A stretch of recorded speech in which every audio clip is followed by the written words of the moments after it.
Hi, my name is Brianna Fitch, and for this project, we were to choose a festival outside of the United States that pertains to the 5 themes of geography.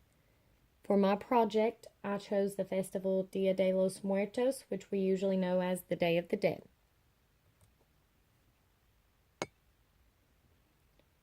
What is Dia de los Muertos? Dia de los Muertos is the celebration of the dead. The Day of the Dead happens in central Mexico, and the celebration takes place on November 1st and 2nd.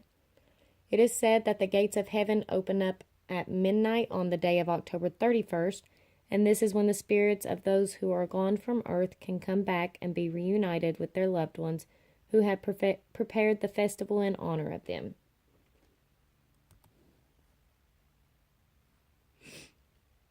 On this slide, I have added a picture of Middle and South America.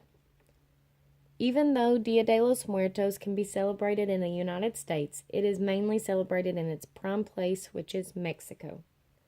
As you can see over to the right, Mexico's location is towards the top and it borders the south of the United States.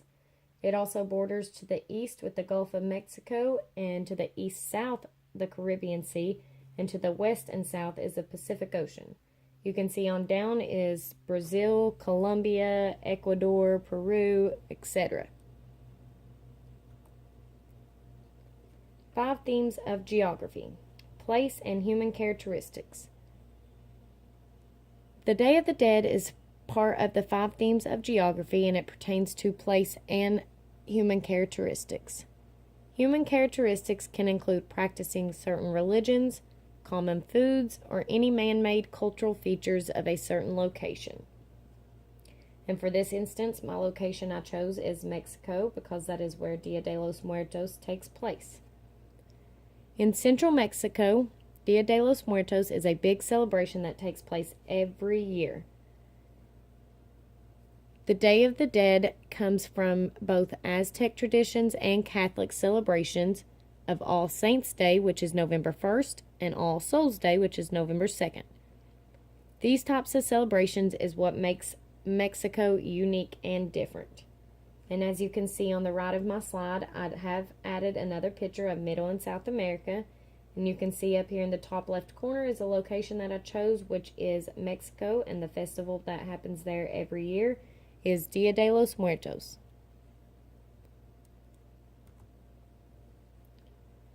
Five themes of geography continued. Mexico is the 12th most populated country in the world. It consists of several different ethnic groups, which are Mestizo, and they make up about 62% of the population, Amerindian people, which make up about 21% of the population, and Caucasians, which make up about 10% of the population. Religions in Mexico. Mexican culture goes hand in hand with religion and values. 82% of Mexican natives identify as Catholic. However, there are other religions, which include Jehovah's Witnesses, Mormons, Lutherans, Baptists, and Methodists. Dia de los Muertos involves homemade altars, pictures of loved ones, ceramic skulls, loved ones' favorite dishes and treats, and other similar items. As you can tell on this slide, to the top left corner, I have a picture of someone's homemade altar and they have made for their loved ones who have passed away. Down to the bottom left corner, I have a picture of someone's altar with the pictures of their loved ones on it. To the bottom right corner, I have the picture of the ceramic skulls that somebody has painted and decorated in honor of their loved ones. And then to the top right corner, I have the picture of somebody's favorite dishes and treats. And as you can tell from this picture, they are all skulls and skeletons, and it is nothing but skulls and skeletons because this is how they honor the Day of the Dead.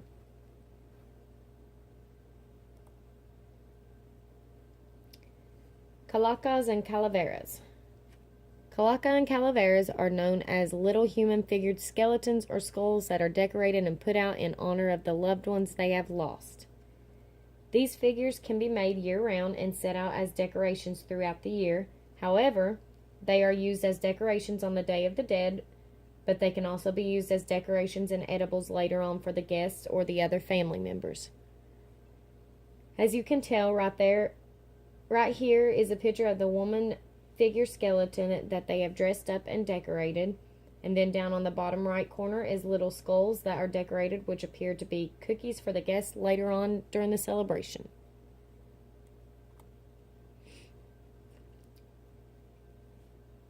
Katrinas. On this slide, you can see to the right, I have added a picture of several women standing together. They are all dressed very nicely, and they all have their faces painted. These women are usually referred to as Katrinas, and they are simply just very wealthy women who dress very nice, and they go as a whole group together to celebrate Dia de los Muertos.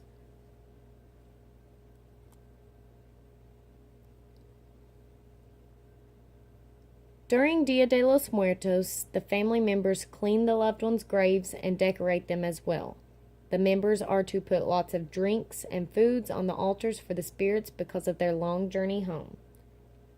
As you can see in the background, I have a picture of all the graves that are decorated, and you can tell that the main flowers that sticks out the most is the bright orange marigolds.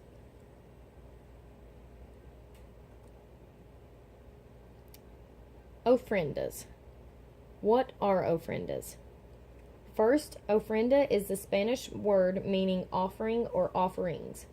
For the Day of the Dead, the family members make their altars and they put ofrendas on them, which is all the stuff they have to offer, or in other words, this is all the stuff that represents the loved one who has passed away. As you can tell in the background, I put a picture up of the offerings, which is called the ofrendas. And you can see that they have the ceramic skulls, which are decorated. They have the skeleton figures out. They have pictures of their loved ones and different offerings set out for their loved ones for when they come to visit.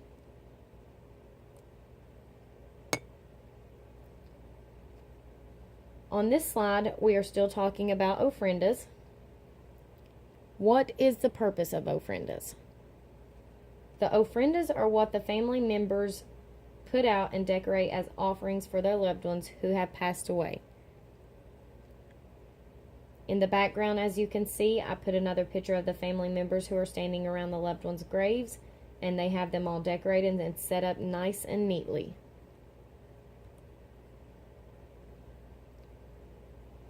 We continue on talking about ofrendas on this next slide. What gets placed on the ofrendas? As you can see on the picture to the right, I have added someone's homemade altar, and it has all the ofrendas they have on there, which is all the offerings to their loved ones who have passed away.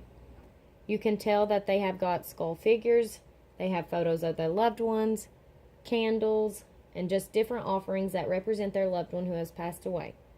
Sugar skulls are the main thing that gets put on altars because they represent the Day of the Dead, and each sugar skull is decorated however the family member pleases and how they think the loved one would like it.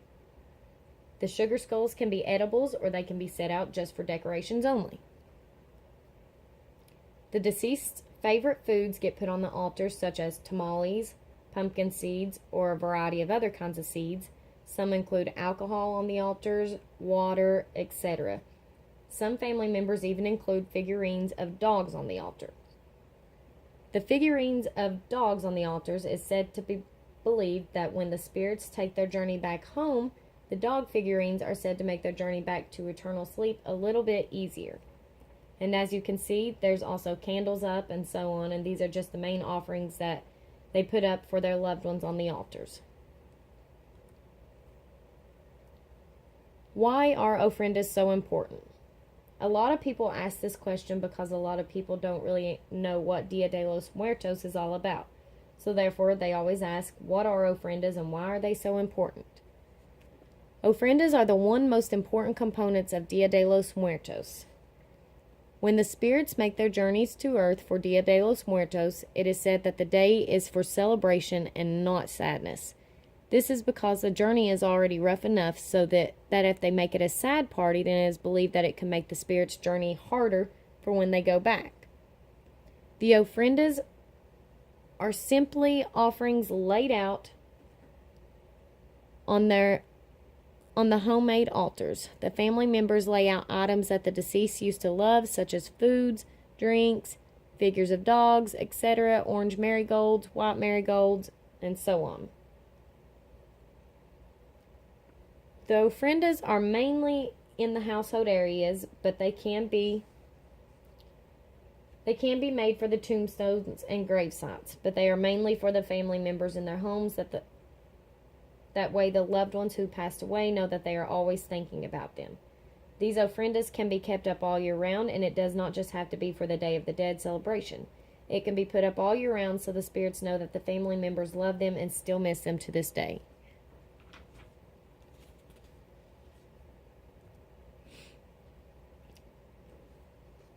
The Day of the Dead happens on 2 days. The first day, November 1st, is in honor of all the children who have lost their lives, so therefore the first day is for the children's souls. The second day is celebrated for all the adults who have passed away, and this second day is celebrated for all the adult souls. Children's graves are often decorated with white orchids for Dia de los Muertos. And as for the adult graves, they are usually decorated with orange marigolds for Dia de los Muertos.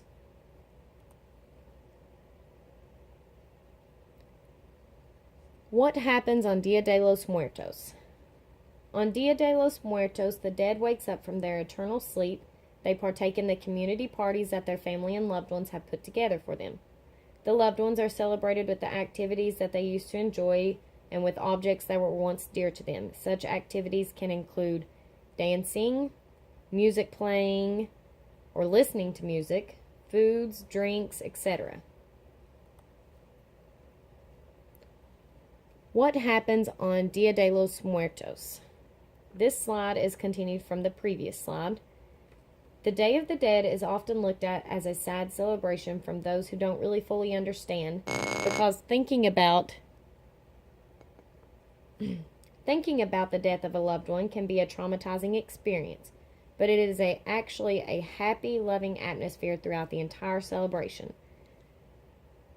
The members of the deceased gather around together and they share stories of their loved ones, and they also like hearing stories from others and their loved ones who they have lost.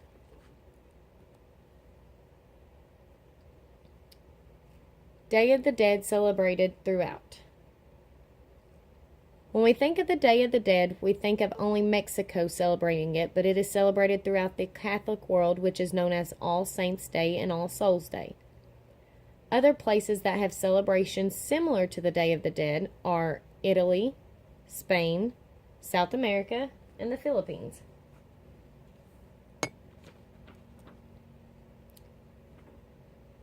When celebrating All Souls' Day and All Saints' Day, they partake in cleaning the tomb and special masses, which is similar to how the Day of the Dead does. However, in central and southern Mexico is where the big bright parties occur. These parties are the ones that people dress up as with the skulls on their faces. They have the big parties they throw, and they just go all out in honor to celebrate those who have passed away. Fun facts about Dia de los Muertos. It is not meant to be scary. A lot of people think that just because it is called the Day of the Dead, it is kind of like a scary holiday, but it is not meant to be scary in any way. La Calavera Catrina is the most known item of Dia de los Muertos. It is not the same as Halloween. Yet again, a lot of people get that confused because of the Day of the Dead, and people dress up like a scary holiday almost, but it is not to be scary, and it is not the same as Halloween. Even though they dress up with the skulls on their faces and they put on their outfits and everything similar to how in the United States Halloween is, but it is completely different from Halloween. It is a very serious holiday for a lot of people. The celebration is dated to over 2,500 to 3,000 years ago. And the main decorations consist of flowers, skulls, skeletons, and sometimes even butterflies. For this last slide, I have kind of put together a couple of bulletin points of a summary of Dia de los Muertos. Dia de los Muertos is the celebration of the deceased. The Day of the Dead can be celebrated anywhere, but its main location is central Mexico. The celebration lasts 2 days, sometimes 3, depending on who is celebrating it. Family members make altars and put offerings for the loved ones who have passed away. And lastly, Dia de los Muertos is looked at as a joyful celebration, and there is no mourning involved, only celebrating those that they have lost. Thank you.